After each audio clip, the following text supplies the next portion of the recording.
স্তর নেমে যাওয়ায় উপকূলীয় এলাকার সাতক্ষীরায় সুপেয় পানির সংকট বেড়ে গেছে। বেশিরভাগ টিউবওয়েলের পানি পাওয়া যাচ্ছে না, যে কারণে পানি সংগ্রহে এলাকার মানুষদের যেতে হচ্ছে মাইলের পর মাইল। তবে এলাকার জনপ্রতিনিধি বলছেন, রেইন ওয়াটার হারভেস্টিং প্রকল্পের নির্মাণ কাজ শেষ হলে সাতক্ষীরার বিশুদ্ধ খাবার পানির সংকটের কিছুটা সমাধান হবে। বরুণ ব্যানার্জির তথ্য ও ছবিতে প্রতিবেদন। খাবার পানি সংগ্রহের এই চিত্র আশাশুনি এলাকার মানুষের নিত্যদিনের।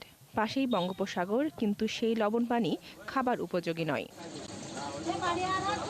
এর মধ্যে পানির স্তর নিচে নেমে যাওয়ায় সংকট তীব্র হয়েছে। এখন পানি সংগ্রহের জন্য নারী ও শিশুদের ছুটতে হচ্ছে বিভিন্ন জায়গায়। সরকারি প্রকল্পে বৃষ্টির পানি সংরক্ষণ ও পুকুরের পানি শোধন করে সরবরাহ করা হলেও তা চাহিদার তুলনায় অনেক কম। পানি না থাকার কারণে আমরা বিভিন্ন প্ল্যান থেকে পানি কিনে খাই। তো আসলে সে পানিগুলো ভালো কিনা, ভালো পরীক্ষিত কিনা, তারও বিভিন্ন সমস্যার সম্মুখীন আমরা হচ্ছি। লবণাক্ত পানিতে আমরা ফসল ভালো উৎপাদন করতে পারছি না, ফসল উৎপাদনে আমাদের ব্যাহত হচ্ছে।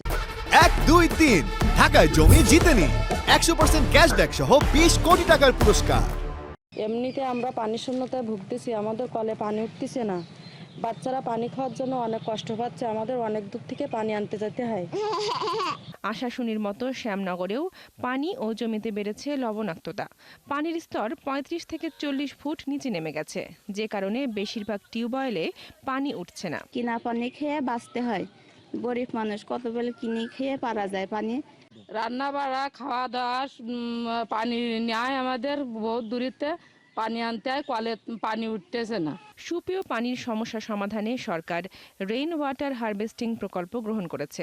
কাজ শেষ হলে উপকার পাবে এলাকার মানুষ, বলছেন সাবেক জনপ্রতিনিধি। সুপ্রিয় পানির ব্যবস্থা করার জন্য আমাদের মাননীয় সংসদ সদস্য ইতিমধ্যে তার নির্বাচনী এলাকার জন্য 49 কোটি টাকা সুপ্রিয় পানির ব্যবস্থা করেছেন। এদিকে পরিবেশবিদরা বলছেন, জলবায়ু পরিবর্তনের জন্য আশঙ্কাজনক হারে নামছে ভূগর্ভস্থ পানির স্তর। এতে পানিতে লবণের পরিমাণ বেড়ে যাওয়া সহ বাড়ছে পরিবেশ বিপর্যয়ের শঙ্কা।